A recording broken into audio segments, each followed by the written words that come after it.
Make your future 미래 채널 마이앱.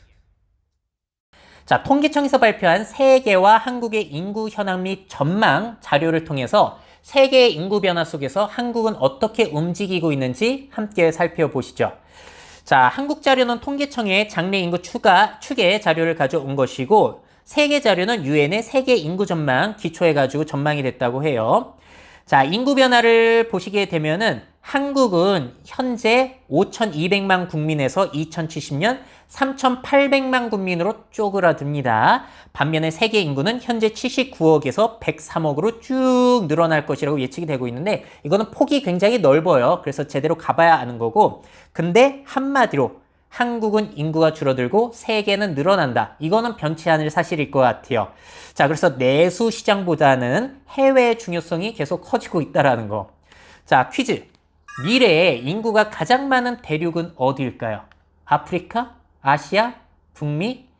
자, 예측 자료에 따르면은 아시아는 현재 47억으로 최대 인구가 살고 있고요. 앞으로도 52억 명, 2070년에 제일 많을 것으로 보여지고 있습니다. 왜냐면 인도가 앞으로 세계 최대 인구 국가가 될 텐데, 인도, 중국만 합치더라도 거의 30억 명이에요. 그러니까 제일 많고, 아프리카 대륙 계속해서 성장되고 있죠, 인구가. 특히 사하라 이남 지역 같은 경우에는 2050년까지도 평균 출산율이 3명대를 유지할 것이라고 예상이 되고 있어요.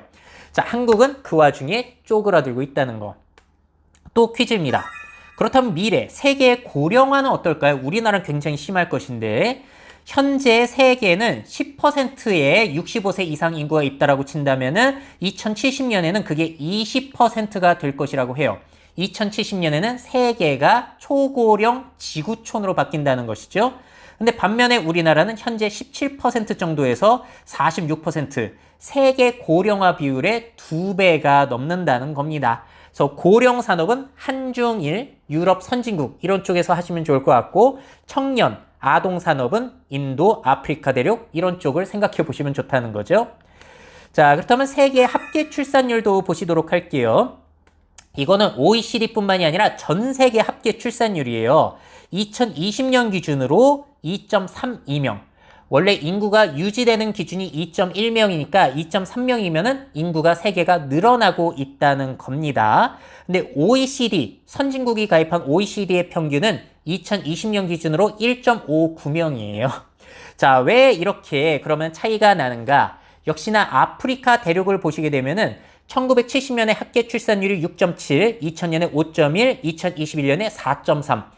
굉장히 높다는 겁니다. 지금도 4명 이상 여성이 아이를 낳는 나라들이 꽤 있다는 것이죠. 이제 나머지 지역에서는 대부분 인구가 유지된 2.1명 이하로 인구가 줄어들고 있다는 겁니다. 이 와중에 한국은 4.5명에서 1.48명, 0.81명 계속해서 줄어들고 있다. 자, 다음은 세계의 사람들이 어디에서 어디로 이동하고 있는지 이민도 살펴보도록 할게요. 아시아에서 제일 많이 빠져나가고 있고요. 그 다음에 라틴 아메리카, 아프리카 대륙 순입니다. 그럼 어디로 많이 가고 있냐? 북아메리카, 유럽 쪽으로 이민자들이 몰리고 있다라는 거예요. 한국 같은 경우에 조금 늘어나다가 코로나 기간에 이제 줄어들기도 했죠. 우리나라도 뭐 생산 가능 인구, 내수 소비, 국가 활력을 위해서 이민자들을 적극적으로 유치를 해야 될지, 여기에 대해서는 이제 앞으로 계속 논의가 있겠죠. 그래서 세계의 인구 피라미드 구조, 한국의 인구 피라미드 구조는 저렇게 될 것이라는 겁니다. 자, 그러면은 이런 강의를 하다 보면요, 사람들이 이런 반응을 많이 해주세요. 통일을 하면 달라질 것이다. 통일해야 된다라는 건데, 이번 자료에서 제일 재밌던 게 이거예요. 남한과 북한을 합치게 되면 인구가 얼마나 될까요? 자, 보시게 되면은 2020년 기준으로 합쳤을 때 7,769만 명이 된다고 합니다. 자, 그래서 현재 우리나라가 인구 숫자로 봤을 때 29위거든요. 근데 합치게 되면, 통일을 하게 되면은 20위까지 높아질 수가 있다는 거예요. 북한의 인구는 우리나라 인구의 절반 정도밖에 되지 않습니다. 자, 근데 인구 순위가 20위였다가 2040년까지 21위까지는 유지가 되거든요.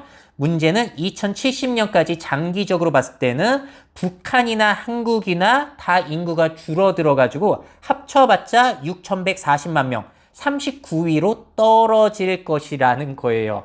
왜냐면은, 와, 저는 이거 몰랐어요. 북한도 저출산이에요. 1970년만 하더라도 북한의 합계 출산율이 3.85명이었는데 지금은 1.81명. 그러니까 저출산으로 북한도 접어들었다는 겁니다. 자, 그래도 합치게 되면은 15세에서 64세 가장 활발하게 경제 활동을 하는 생산 연령 인구가 비율이 늘어나기는 해요. 우리나라가 2070년이 되면 46%까지 떨어질 것이라고 예측이 되는데 이제 북한까지 합치게 되면 51%로 살짝은 늘어난다는 겁니다. 근데 그렇게까지 큰 차이가 있을지는 모르겠다는 거죠. 자, 세계와 한국의 인구 변화 자료를 함께 보셨는데 자, 이러한 변화 속에서 우리는 무엇을 준비해야 될까요? 미래 사회 변화를 업데이트하고 싶으신 기업 및 기관, 그 밖에 미래 트렌드 교육이 필요하신 분들은 myf21 네이버닷컴 이메일로 연락주세요.